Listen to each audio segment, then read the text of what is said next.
আরে, তোমার এত দেরি হলো কেন? কোথায় ছিলে তুমি? আকাশে কি মেঘ করেছে! আমি তো কত চিন্তায় ছিলাম। কি হয়েছে এত দেরি হলো?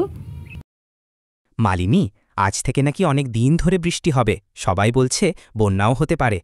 আমি ভাবছি বন্যা হলে তো সবার আগে আমাদের বাড়িতে জল ঢুকবে। আমাদের বাড়িটা তো অনেক নিচু, তাহলে আমরা কোথায় থাকব? খাবই বা কি? হাতে তো কোনো টাকা পয়সাও নেই।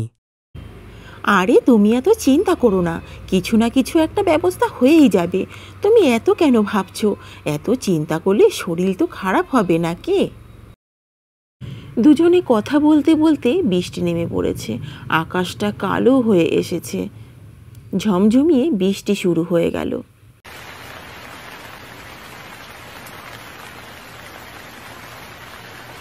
হ্যাঁ গো, তোমার কথাই তো ঠিক হলো। এ তো বৃষ্টি দেখছি শুরু হয়ে গেছে। সত্যিই তো, কি খাবো বন্যা হলে?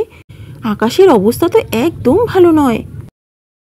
তুমি এত চিন্তা করো না, আমি দেখি কারোর কাছ থেকে কিছু টাকা জোগাড় করতে পারি নাকি। তুমি আমাকে ছাতাটা এনে দাও। এই ঝড় বৃষ্টির মধ্যে তুমি আবার কোথায় যাবে? আমার তো আরও চিন্তা হবে ঘরে একা একা থেকে। যাই হোক, যেখানে যাবে একটু তাড়াতাড়ি এসো। আমি কিন্তু চিন্তায় থাকবো। কোথাও কিন্তু অকারণে দাঁড়াবে না, সময় নষ্ট করবে না, তাড়াতাড়ি বাড়িতে আসবে। দাঁড়াও, আমি ছাতাটা নিয়ে আসি।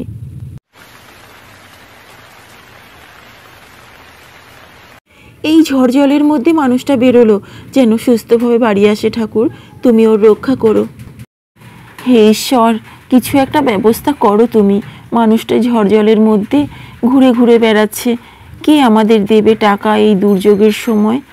কোথায় আছে, কি করছে? বারবার বলে দিলাম তাড়াতাড়ি এসো। আমি বাড়িতে একা একা ভীষণ চিন্তা করব। এখনো আসছে না মানুষটা।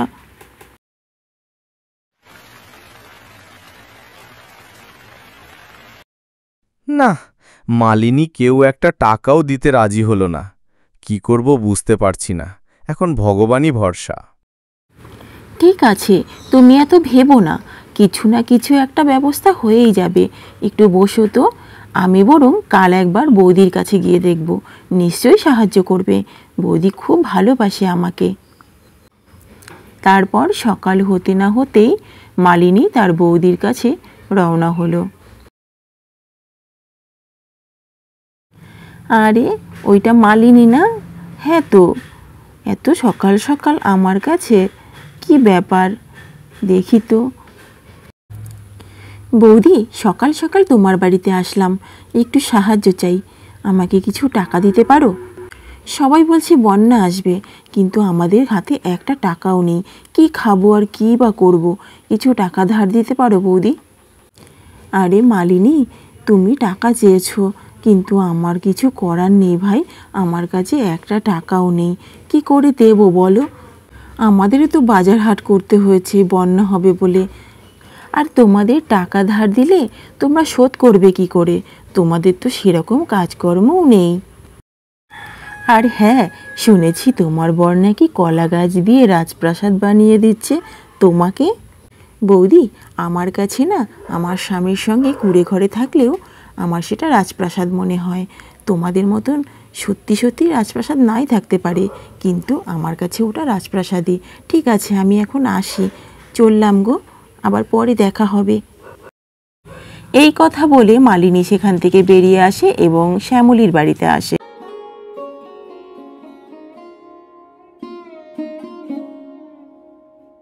তুই এখানে? কি ব্যাপার? শুনেছি তোর বর নাকি তোর জন্য একটা কলা গাছ দিয়ে রাজপ্রাসাদ বানাচ্ছে। তো সেই রাজপ্রাসাদ ছেড়ে তুই এখানে কি করছিস? তোর তো এখন মহারানী সেজে সেই রাজপ্রাসাদে থাকার কথা। শ্যামলী, তোর কাছে আমি একটা বিশেষ প্রয়োজনে এসেছি।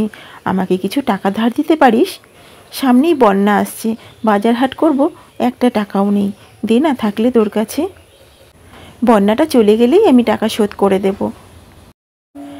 আরে আরে, তুই তো কলা গাছের রাজপ্রাসাদের মহারানী, তোর আবার টাকার কিসের দরকার? তারপরেও তোকে দেবার মতন আমার কাছে একটা টাকাও নেই।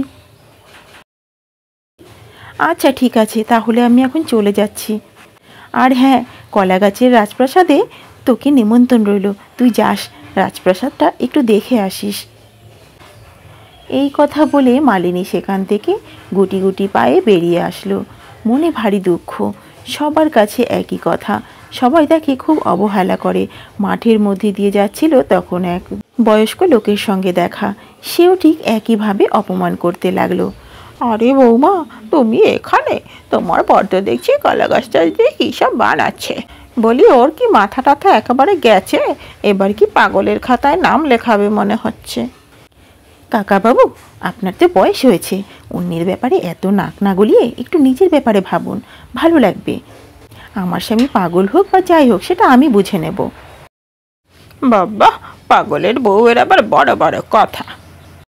মালিনী আর কোনো কথা না বলে সেখান থেকে চুপচাপ চলে আসে। বাড়িতে এসে দেখতে পায় তার স্বামী সত্যি কলা গাছ নিয়ে আর হাতুড়ি নিয়ে কাজকর্ম করছে।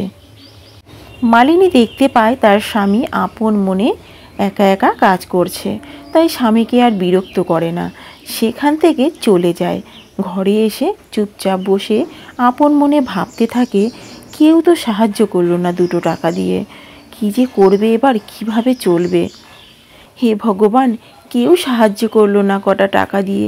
এখন আমাদের কি হবে? আর কী বা খাবো? আর কোথায় বা থাকবো? বাহ, বন্যায় থাকার জন্য কলা গাছ দিয়ে আর পদ্ম পাতা দিয়ে দারুণ ঘর তৈরি করে ফেলেছি। এদিকে বৃষ্টিও শুরু হয়েছে, একটু ঘরে গিয়ে বিশ্রাম নিই। মালিনী, কি ভাবছ? গিয়ে দেখে এসো। বন্যায় থাকার জন্য কলা গাছ দিয়ে আর পদ্মপাতা দিয়ে ঘর বানিয়েছি। থাকা নিয়ে আর চিন্তা নেই, এখন শুধু খাওয়া নিয়ে চিন্তা করি। একটা টাকাও নেই হাতে। কি যে করি মালিনী, কিছু বুঝতে পারছি না। তখনও মালিনী তার স্বামীকে সান্ত্বনা দিতে থাকে। আরে, তুমি এত ভাবছো কেন? সব ঠিক হয়ে যাবে, দেখবে ভগবান কিছু না কিছু ব্যবস্থা করেই দেবে। এখন চলো, খেয়ে নেবে। খাবার টাইম তো পার হয়ে যাচ্ছে, এরকম উল্টোপাল্টা খেলে শরীর তো খারাপ করবে। চলো চলো, খেয়ে নেবে। মালিনী তার স্বামীকে খেতে দেয়। তার স্বামী খাবার সামনে নিয়ে বসে আছে, এমন সময় কোথা থেকে এক সাপ চলে আসে তার সামনে। আরে আরে, এই সাপটা কোথা থেকে এলো এই ঝড় জলের মধ্যে? বাইরে বৃষ্টি হচ্ছে, মনে হয় সেই কারণেই ঘরের ভেতরে আশ্রয় খুঁজতে এসেছে। কিন্তু সাপ দেখে তো আমার ভীষণ ভয় করছে। ভয় পেও না, ও বিপদে পড়ে এসেছে, ও কিছু করবে না। তুমি বরং একটা কাজ করো। জানি এই অভাবের সংসারে কিছুই নেই, তবুও দেখো না, যদি একটু দুধ পাও ওকে এনে দাও। আমার মনে হয় ওর বড্ড খিদে পেয়েছে। মালিনী রান্নাঘর থেকে এক বাটি দুধ এনে খুব যত্ন করে সাপটিকে খেতে দেয়। সাপটিও খুব ভালোবেসে দুধটুকু খায়। সাপটি দুধ খেয়ে সেখান থেকে চলে যায়, কিন্তু একটি মণি সেখানে রেখে যায়। আরে, সাপটি এটা কি রেখে গেল? দেখো দেখো, এটা মনে হচ্ছে সাপের মণি। এই, ওকে ধরো, ও মণিটা রেখে চলে গেল। দেখেছো মালিনী, তুমি একটু দুধ খাওয়ালে আর ও তোমাকে কত বড় একটা উপহার দিয়ে গেল। তা ঠিক বলেছ, কিন্তু সাপ থেকে মণি আলাদা হয়ে গেলে আমি শুনেছি সাপের শক্তি কমে যায়, এতে তো ওর অসুবিধা হবে। মণিটার সামনে বসেই মালিনী এবং তার স্বামী দুজনেই তাদের কষ্টের কথা আলোচনা করতে লাগলো। বলতে লাগলো তারা টাকা কোথায় পাবে। টাকা যদি না পায় তাহলে পুরো বন্যাটা তাদের না খেয়ে থাকতে হবে। এই কথা বলতে বলতেই মণি থেকে একটা বড় আলোড়ন তৈরি হলো, আর পাশে একগুচ্ছ টাকা পড়ে রইল। আরে আরে, এটা কি করে সম্ভব? এটা কি তাহলে এই মণিটা থেকে এতগুলো টাকা বেরিয়ে আসলো? তার মানে ওই সাপটি আমাদের সাহায্য করার জন্য মণিটি রেখে গেছে। এই টাকা দিয়ে শুধু আমরাই খাবো না, আমরা গ্রামের সবাইকে সাহায্য করব।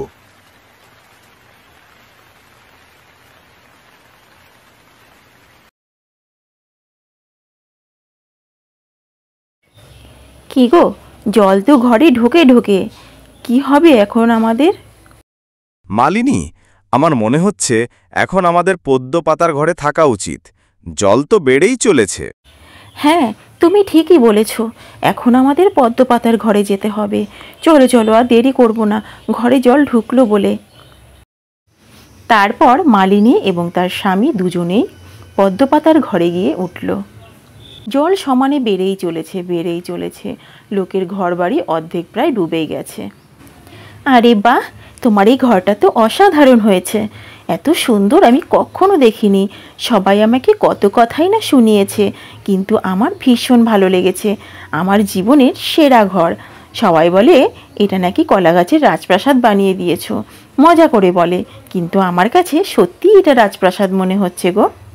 এইদিকে মালিনীর স্বামী একবার এদিক একবার ওদিক তাকিয়ে তাকিয়ে চারিদিকটা দর্শন করছিল আর ভাবছিল কত মানুষ অসহায়, ওদেরকে দেখে এদিক থেকে ডাকছে ওদিক থেকে ডাকছে একটু বাঁচার জন্য, এদেরকে সাহায্য করতে হবে।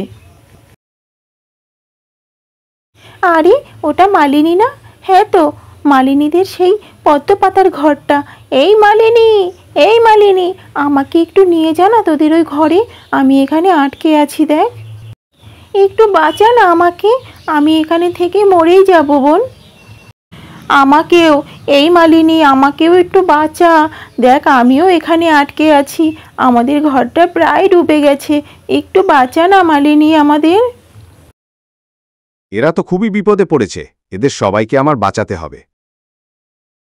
তখন মালিনী এবং তার স্বামী দুজনে মিলে সবাইকে একে একে তাদের পদ্মপাতার ঘরে তুলে নিল। আর ঠিক সেই সময় মালিনীকে যেই কাকাবাবু অপমান করেছিল তার স্বামীকে পাগল বলে, সেই কাকাবাবু সাঁতরাতে সাঁতরাতে চলে আসে। সেই কাকাবাবুকেও মালিনী তাদের ঘরে তুলে নেয়। তারপর সবাইকে নিয়ে ভাসতে ভাসতে বেশ আনন্দে দিন কাটায়। এই মানুষগুলোর কাছেই মালিনী একটা সময় সাহায্যের জন্য গিয়েছিল। মালিনীকে কেউ সাহায্য করেনি, বরং পরিহাস করেছে তাকে নিয়ে। সেই মানুষগুলোই আবার মালিনীর কাছে সাহায্য চেয়েছে। মালিনী কোনো কথা না ভেবেই মালিনী এবং তার স্বামী দুজনে মিলে তাদেরকে সাহায্য করলো, তাদের পদ্মপাতার ঘরে তুলে নিল। তাহলে বন্ধুরা, আজকের এই গল্পটি তোমাদের কেমন লাগলো? যদি ভালো লাগে তাহলে লাইক করে দিও, আর এই ধরনের নতুন নতুন ভিডিও পেতে আমার এই চ্যানেলটি সাবস্ক্রাইব করে রেখো। টাটা আমার ছোট ছোট সোনা বন্ধুরা।